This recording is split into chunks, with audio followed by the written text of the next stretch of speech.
la plupart des entrepreneurs ne font pas usage en fait des différents réseaux sociaux. Et pour cette raison, ils se retrouvent en fait sans la capacité de pouvoir en fait avoir des résultats escomptés au niveau du marché. Donc, pour ne pas s'attarder là-dessus, donc nous allons avancer. La semaine passée, nous avons abordé le point précisément sur le bouche à oreille et bon, surtout en fait le bouche à oreille en fait de personnes rapprochées. Mais aujourd'hui, nous allons encore nous étendre davantage au niveau du bouche à oreille et nous allons voir en fait que 92 personnes, 80 92 pour cent des clients, ils font confiance aux recommandations. Et pourquoi font-ils confiance aux recommandations? L'idée principale ici, elle est simple. La croissance, elle ne dépend pas uniquement de la publicité, mais surtout de la satisfaction que vous apportez auprès de vos clients. Et nous allons nous focaliser aujourd'hui essentiellement sur ces points. Les autres points, c'est tels que le système des recommandations, l'acquisition à faible coût et la croissance durable, elles prendront tout leur sens au fur et à mesure que nous serons en train de débroussailler ou au fur et à mesure que nous serons en train de partager ou bien de comprendre davantage les sujets sur les bouches à oreille. C'est un outil stratégique. Les recommandations sont l'une des sources d'acquisition les plus puissantes. Lorsque un client est satisfait, il va parler de vous en fait auprès des autres entrepreneurs, il va parler de vous auprès des autres personnes et cela sera en fait d'une plus-value pour vous, sera d'une grande avantage pour vous. Donc, une personne qui fait un bon usage du bouche à oreille, cette personne va finir par en fait avoir des retours en fait sur son investissement, l'investissement de satisfaire un client et il va commencer à remarquer que voilà, d'autres personnes commencent à les chercher, d'autres personnes commencent à se joindre à lui, tout simplement parce que ces dernières, il a en fait trouvé la bonne épice, la bonne méthode pour pouvoir en fait gagner ses clients. Et la question à se poser, c'est vos clients parlent-ils spontanément de votre entreprise à d'autres personnes ou bien ils attendent que vous faites quelque chose de spectaculaire ou bien c'est suite à un service que vous le rendez et ils commencent à parler bien de vous. Vous, en tant qu'entrepreneur, vous devez vous poser ce genre de questions parce que si vous ne vous posez ce genre de questions, si vous ne vous posez pas ce genre de questions, vous allez vous retrouver en fait dans un cycle qui tournera en boucle et à votre désavantage. Comme vous pouvez voir, en fait, en deuxième, il y a le système des recommandations. Le bouche à oreille ne doit pas être laissé au hasard. Mettez en place un système simple, un programme de parrainage ou encore demande systématique d'avis, des témoignages clients, récompense pour les recommandations que les clients vont faire à votre égard, à l'égard de votre entreprise. Ce sont des choses que vous pourrez éventuellement utiliser comme technique. Alors, euh, également, vous pourrez aussi faire des récompenses pour les personnes qui vous recommanderont. L'objectif, en fait, est de transformer chaque client et les satisfaire en les rendant votre ambassadeur. Les clients doivent devenir votre ambassadeur.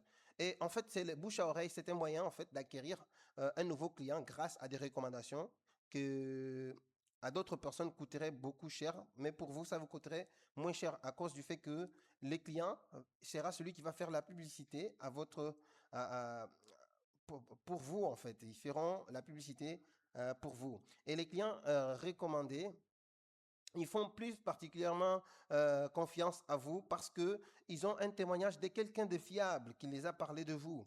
Donc, en prenant leur décision, ils vont prendre leur décision en fait plus vite. Donc, ils ne vont pas s'attarder beaucoup parce qu'ils croient à la personne qui les a recommandé votre service et, et cela nécessitera en fait de moins d'efforts commerciaux, moins de, moins de coûts d'acquisition de clients. Donc, c'est ce qu'on appelle les CAC, les CAC. Donc, le CAC, c'est en fait le coût d'acquisition des clients. Euh, Cela, c'est une mesure en fait souvent utilisée par les entrepreneurs pour pouvoir en fait trouver euh, combien ça me coûte d'avoir un client. Alors que si vous avez des clients satisfaits, ils vont faire en fait en sorte que votre croissance elle soit durable, qui nous ramène au quatrième point. Les clients référés, ils ont souvent une valeur plus élevée. Donc, ils restent en fait plus longtemps au sein de votre entreprise et ils vont acheter davantage ce que vous avez en fait à proposer comme marchandise, comme service ou bien encore comme conseil ou consulting. Donc, c'est ce qu'on appelle en fait l'effet composé décroissance. C'est un effet composé décroissance. Un client satisfait, il attire de nouveaux clients qui deviennent eux-mêmes des ambassadeurs et le cycle vertueux de croissance, il va s'allonger et il va se prolonger. Donc, la meilleure stratégie marketing consiste à créer une expérience tellement positive que vos clients deviennent votre meilleure équipe commerciale. Donc, vous devez être capable de pouvoir faire cela auprès de vos clients. Rendez-les votre meilleure équipe commerciale. Alors, les bouche-oreille, comme nous sommes en train de le voir ici, c'est quelque chose de très, très important. Euh, Avant d'aller à la suite, comme vous pouvez voir, en fait, vous devez être ami de votre client. Ami, pas à un point de arriver au stade du manque de respect, non, mais un ami respectueux qui entretient des relations avec son client. C'est-à-dire que vous devez connaître les centres d'intérêt de votre client. Quels sont ses projets de vie, quels sont ses défis personnels. Et vous pourrez aussi, par exemple, vous insérer dans son milieu et puis par la suite, vous allez commencer en fait à avoir accès à leurs contacts, à leur base de contacts aussi. Donc, montrez de l'intérêt sincère auprès de ces personnes. Au-delà du business, au-delà de la vente, au-delà de votre démarche commerciale, vous devez vous intéresser vraiment à ce que vous pouvez apporter à ce client. Vous devez être son ami. Numéro 2, vous devez apporter de la valeur d'abord. Ne cherchez pas directement à faire des ventes. Non, c'est pas la vente qui est le plus important. Ce qui est plus important, en fait, c'est que vous soyez en mesure de pouvoir, vous devez être en mesure de pouvoir, en fait, euh, apporter de la valeur. Apporter d'abord la valeur auprès du client, apporter la valeur auprès de la personne à qui vous vous adressez. Ainsi, elle va commencer à faire confiance. Et partagez-les des articles qui sont utiles. Félicitez-les à leur réussite. Proposez-les une mise en relation. Euh, Proposez-les des heures dans lesquelles vous allez pouvoir en fait partager des moments dans un café ou bien dans un networking. Hein. Vous devez créer des activités avant de commencer directement à vendre. Si vous voulez avoir en fait deux clients qui seront vos amis, qui seront vos ambassadeurs, qui seront votre service commercial, vous devez donner avant de demander la réciprocité. Et c'est là, c'est clair. Lorsque vous donnez, la réciprocité va suivre naturellement. Ne demandez pas la réciprocité tant que vous n'avez rien donné. Et il y aura en fait beaucoup de joie lorsque vous serez capable de donner à votre client et quelque chose qui va apporter une valeur ajoutée dans la vie de ce client. Donc, dans la vie de ce prospect, dans la vie de cette personne, en fait, à qui, éventuellement, dans un avenir proche, vous serez en mesure de le vendre votre service. Et numéro 3, vous devez réutiliser, en fait, ou ritualiser le contact. Comme nous avons vu la semaine passée, il faut faire l'itération dans les interactions. Donc, il faut itérer le contact. Vous devez répéter les démarches, planifier des points réguliers informels, café virtuel ou bien message WhatsApp. Salut, comment tu vas? Est-ce que tout va bien par rapport à votre projet? Un appel surprise, par exemple, si vous avez le moyen. Et la constance dans cela va générer la confiance durable.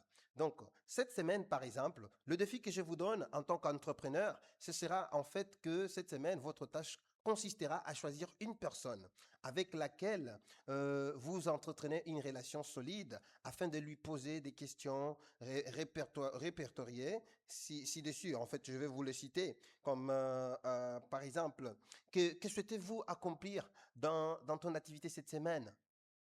Quels sont tes défis cette semaine?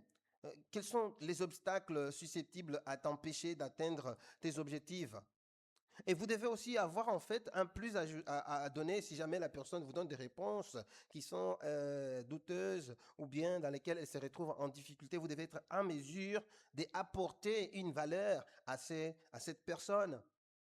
Donc, vous pouvez aussi poser la question comme par exemple, comment puis-je t'aider pour pouvoir en fait accomplir votre objectif? Comment puis-je t'aider pour réaliser et concrétiser votre projet? Hmm? De quoi as-tu besoin pour que je puisse t'aider, pour que ce projet-là soit une réussite? Et si vous écoutez attentivement votre interlocuteur et que vous retenez, que vous comprenez ce qu'il dit, vous disposerez des outils précieux pour le faire progresser d'une façon que lui-même sera utile dans le développement de ton activité et que vous serez utile aussi dans le développement de son activité. Parce que le véritable gagnant sont ceux qui prennent l'initiative d'aider. Au cours, au cours en fait, du temps, vous devez être capable d'apprendre à mettre en pratique ces compétences que je viens de vous citer pour devenir une personne importante dans la vie de votre client, pour devenir en fait une entreprise que le client peut facilement reconnaître la valeur qui vous apportez pour lui. Donc, on va passer en fait au diapo suivant, qui sera en fait animé par votre capacité de devenir un élément catalyseur. Vous devez devenir en fait la personne qui va catalyser, catapulter votre client à des meilleurs résultats. Vous devez être celui qui va l'apporter en fait vers ce qu'il rêve de concrétiser. Vous devez être celui qui va faire en sorte que ces peurs s'évanouissent dans son chemin, dans son trajet vers la concrétisation de son projet. Vous devez être celui qui va faire en sorte qu'il gagne en confiance lorsqu'il sera au niveau du marché par rapport, par exemple, à un service de consulting et que la personne elle a du mal en fait à avoir confiance en soi-même ou encore à se développer ou à s'épanouir au niveau du marché, vous devez être là, présent pour pouvoir les soutenir, pour pouvoir l'encourager, pour pouvoir le faire aller de l'avant. Et votre intention, elle doit être claire. Elle doit être claire pour développer aussi votre networking avec ces genres de personnes. Et je n'ai pas, et là, je parle comme si je parlais de one-to-one, mais ça peut être le one to many, c'est-à-dire de un à plusieurs personnes. Vous pouvez parler d'une personne à plusieurs personnes. Et vous avez déjà pris l'initiative, par exemple, d'acheter un livre en lui-même. Il peut être un élément, un catalyseur pour votre activité. Hmm? Faites preuve d'initiative. Vous achetez un livre en fait pour la personne, vous l'offrez. Les personnes qui font partie des 29%, ils connaissent ces stratégies et ils les mettent en application chaque jour. Cette semaine, vous devez agir pour devenir l'élément catalyseur et faire tomber les premières dominos. Par où vous allez commencer? Vous allez commencer en faisant quoi? Déterminer qui dans votre réseau est un ami plus. Donc, un ami plus, c'est-à-dire un ami qui apporte de la valeur et envers qui vous devez aussi apporter de la valeur. À quelle personne faites-vous le plus confiance et laquelle trouvez-vous la plus crédible? Hmm? Au niveau de vos clients, quel est le client le plus crédible qui ne va pas vous donner beaucoup d'excuses? Contactez cette personne cette semaine afin de lui faire part de votre intention. Demandez-lui ensuite son aide pour développer votre activité par networking. Qu'est-ce que vous êtes en train de faire? Vous êtes en train d'identifier dans votre réseau qui vous pouvez aider. Vous êtes en train de créer des déjeuners, des webinaires ou des groupes WhatsApp liés à une thématique donnée. Et vous êtes l'initiateur d'une communauté. Et ainsi, vous êtes en train de devenir en fait les catalyseurs. Donc, vous êtes en train de générer des cercles vertueux comme je l'ai dit au départ. Donc, chaque connexion que vous allez créer et il renforce votre position en tant qu'entrepreneur, en tant que start-up, en tant qu'entreprise. Et les personnes mises en relation, ils parlent de vous. Donc, ils vont commencer à parler de ton engagement, de la façon par laquelle tu considères en fait ton client. Donc, vous devez être prêt à faire votre entreprise aller de l'avant. Alors, il nous reste encore un peu du temps. Donc, vous devez aussi trouver un partenaire à qui rendre compte. Sachez que à chaque fois que À chaque fois que vous êtes à mesure de pouvoir rendre compte de ce que vous faites, de comment vous le faites, hein, quand vous êtes capable de faire cela, sachez que les personnes dans votre entourage, elles vont se sentir en fait plus satisfaites. Donc, vous devez trouver un partenaire à qui rendre compte. Et quand je parle de rendre compte, je suis en train de parler de choisir en fait un bon partenaire. Vous devez choisir en fait quelqu'un avec qui, avec des objectifs similaires aux vôtres, mais qui ne sont pas concurrents. Donc, quelqu'un avec qui vous pouvez en fait formuler un partenariat, quelqu'un avec qui vous pouvez simultanément vous rendre service et ajouter de la valeur l'un à l'égard de l'autre. Un partenaire de compte qui vous tient responsable de vos engagements, du réseau, c'est-à-dire en fait des recommandations, de referral. Vous devez être capable d'avoir cette capacité en fait de échanger avec votre partenaire.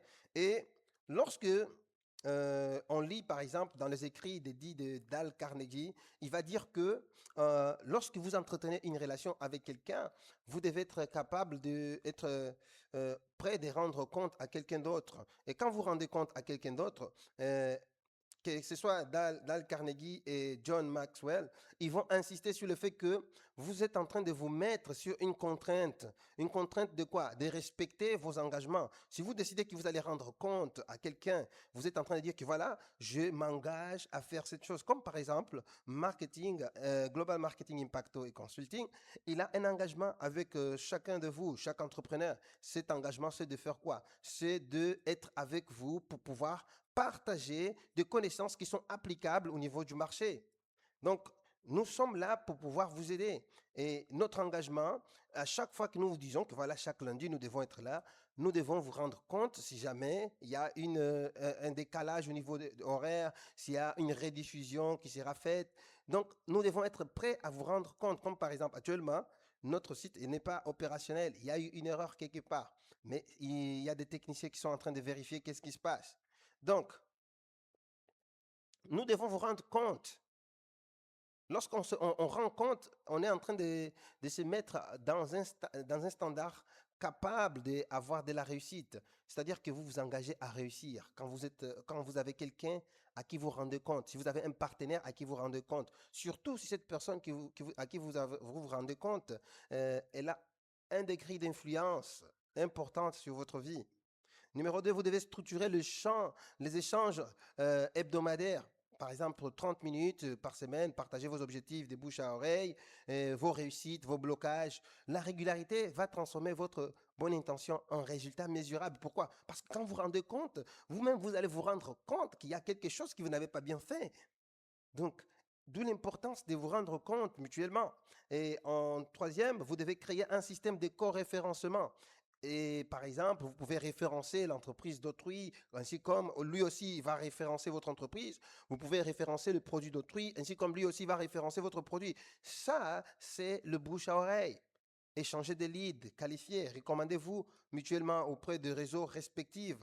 Par exemple, si vous êtes dans le marketing, vous recommandez quelqu'un qui est dans la comptabilité, qui a besoin des clients dans la comptabilité, et vous avez un client au niveau du marketing qui a besoin d'améliorer sa comptabilité, vous pouvez référencer, recommander votre client à quelqu'un qui fait de la compta.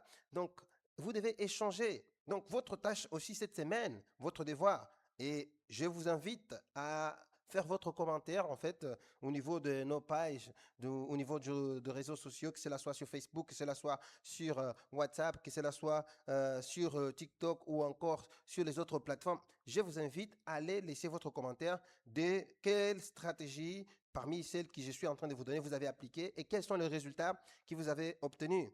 Vous pouvez laisser votre commentaire en bas de cette vidéo, en bas de cette présentation que nous sommes en train de voir.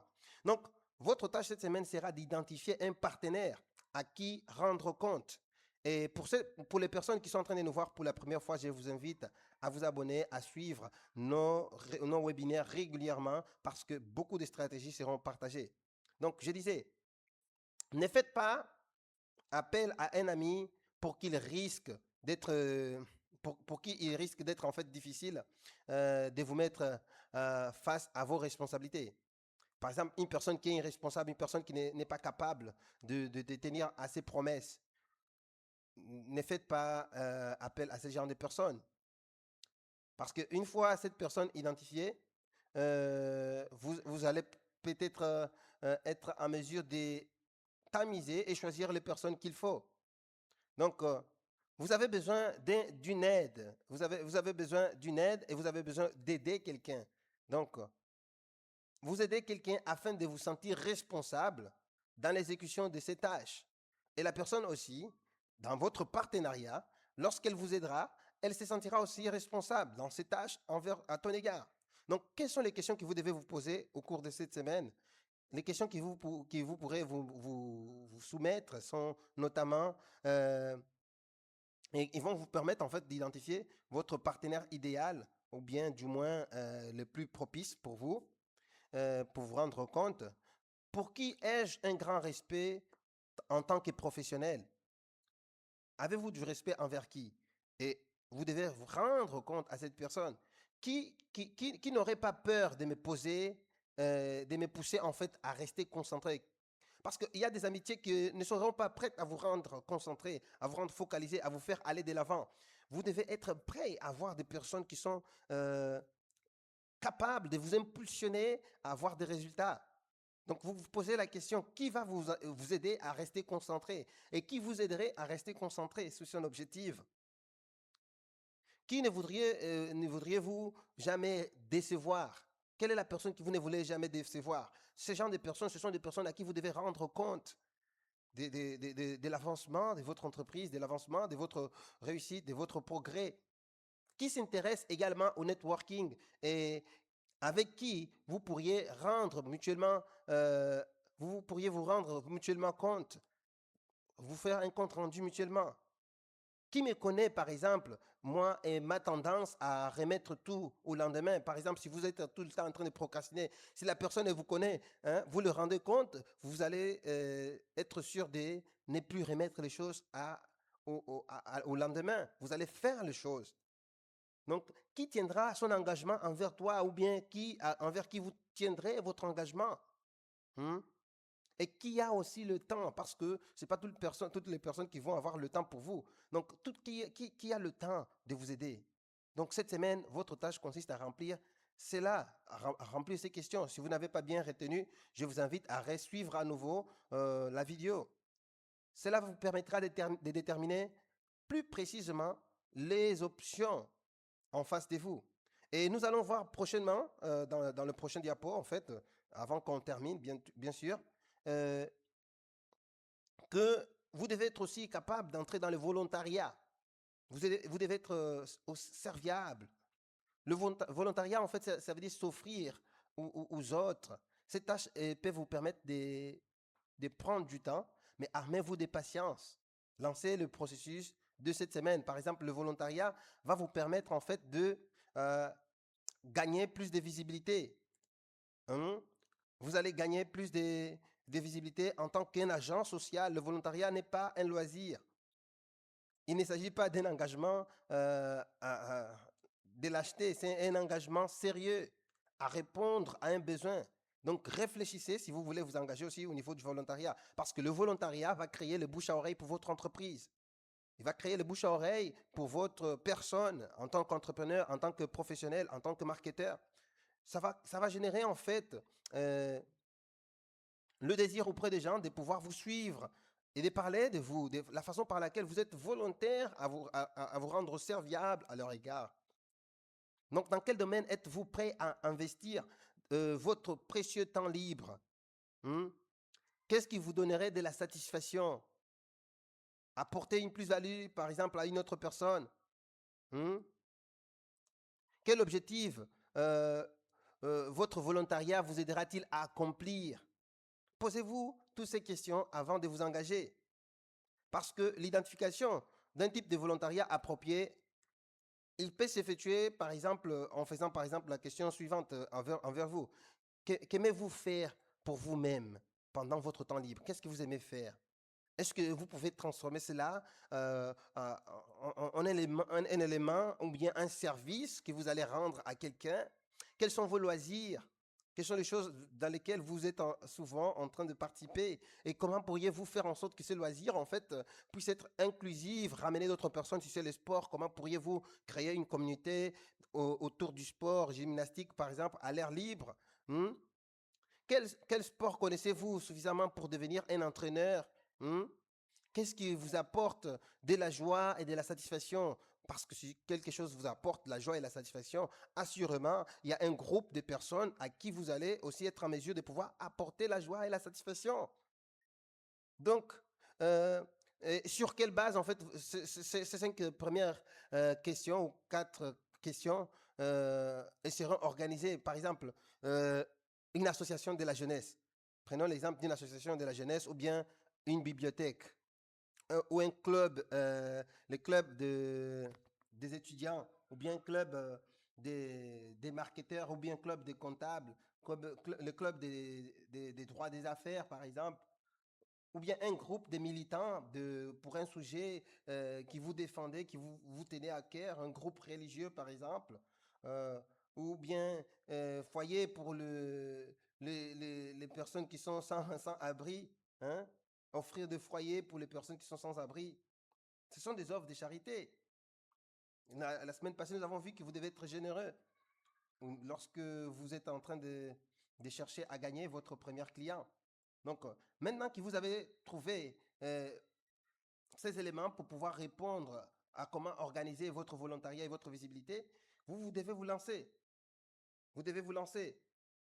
Et vous devez aussi visiter les gens, être prêt à consacrer votre temps euh, à cette activité, à cette personne, à cette entité, à cette organisation. Donc, enfin, vous pouvez aussi envoyer une carte de remerciement, par exemple. Hein. Vous devez être capable de euh, envoyer une carte, une lettre de remerciement. Cette semaine, votre tâche consiste donc à acheter, euh, si vous avez la possibilité d'acheter des cartes, vous achetez. Si vous avez Canvas, vous créez une carte, envoyez une carte à quelqu'un. Vous allez voir, la personne elle sera reconnaissante. Vous êtes en train de le manifester votre reconnaissance euh, vis-à-vis de son amitié, vis-à-vis de son volontariat à ton égard, vis-à-vis de la façon par laquelle la personne s'engage dans tes causes, vis-à-vis de la façon par laquelle la personne elle se donne pour pouvoir en fait vous encourager, vous motiver à atteindre vos objectifs. Donc vous envoyez une lettre, vous envoyez une carte de remerciement. Utilisez Canvas, il y a beaucoup des exemplaires déjà dedans. Envoyez ces lettres aux gens pour les remercier. Parce que votre personnalité et votre entreprise, ils se reflètent. Parce que votre personnalité, elle est indissociable de votre entreprise. Votre entreprise, elle reflète qui vous êtes. Vous pouvez également créer vos cartes vous-même et voir y ajouter votre caricature personnelle. Vous pouvez, comme par exemple au cours de la semaine passée, nous avons publié au niveau de nos stories la caricature du bouche à oreille. Ensuite, dressez la liste des personnes qui ont fait quelque chose pour vous ces dernières semaines. Quelles sont les personnes qui vous ont appelé? Quelles sont les personnes qui vous ont écrit? Quelles sont les personnes qui ont partagé votre service? Quelles sont les personnes qui vous ont soutenu? Prenez un temps pour remercier ces personnes. Gardez quelques cartes vierges et si vous avez en fait la méthode ancienne, si vous avez des timbres, si vous avez des cachets, mettez des cachets dessus. Ainsi, la prochaine fois que vous aurez 2 minutes pour rencontrer une personne, eh, voilà, tant mieux que je t'ai rencontré. Voilà, prends mon contact. Voilà, je te laisse quelques mots. Tu laisses quelques mots de remerciement et tu lui donnes la carte. Il va regarder derrière la carte. Il y a le remerciement. Et d'un autre côté, il y a tes contacts. Il y a ce service que tu offres. Donc, tu es en train de faire euh, le bouche à oreille et tu es aussi à la fois en train de manifester ta reconnaissance envers la personne. Donc, euh, vous pourrez euh, on pourra continuer pendant encore longtemps, mais le temps, il s'est déjà écoulé très très vite. Et puisque le temps s'est écoulé très vite, nous allons devoir nous arrêter ici. Le temps est venu pour les personnes qui ont des questions, de poser leurs questions et voilà, donner votre réaction. Je crois que les gens en ligne ne pourront pas vraiment entendre les questions, mais si vous avez des questions, n'hésitez pas à poser des questions. Est-ce que quelqu'un a une question?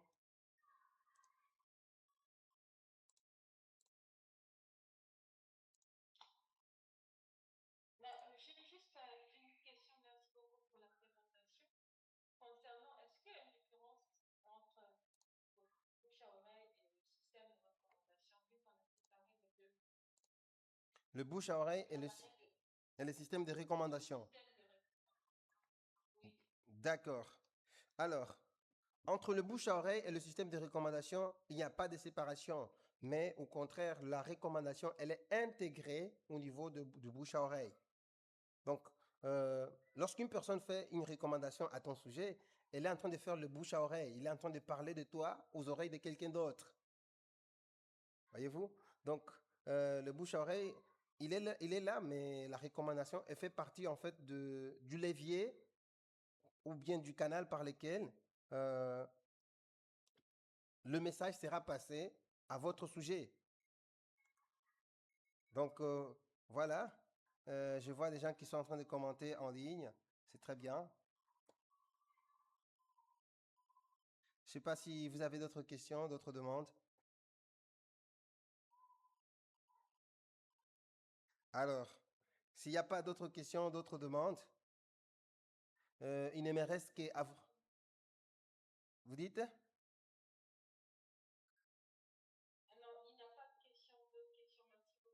Merci, merci donc pour votre participation. Et s'il n'y a pas d'autres questions, il nous reste qu'à se souhaiter une très bonne soirée. La semaine prochaine, nous allons voir et résoudre en fait le problème de l'acquisition qui coûte trop cher, mais qu'on a vu, réellement on a vu déjà, grande partie aujourd'hui. Il y a beaucoup de stratégies pour les personnes qui veulent connaître cela en profondeur. Euh, vous devez vous souscrire à une formation payante. Comme ça, vous allez avoir en fait plus de stratégies. Il y a beaucoup de stratégies. Et elles sont toutes là, mais le temps n'est pas à notre disposition entière pour qu'on puisse en fait faire toutes les propositions. Alors, je vous attends si vous avez le temps pour pouvoir passer une formation plus pratique avec les stratégies une à une que vous devez mettre en place pour que votre bouche à oreille soit efficace et effective. N'hésitez pas à nous contacter via notre WhatsApp ou encore via notre réseaux sociaux. Donc, je vais vous souhaiter une très bonne soirée. Merci pour votre participation et à très très bientôt. Et bye bye, ciao.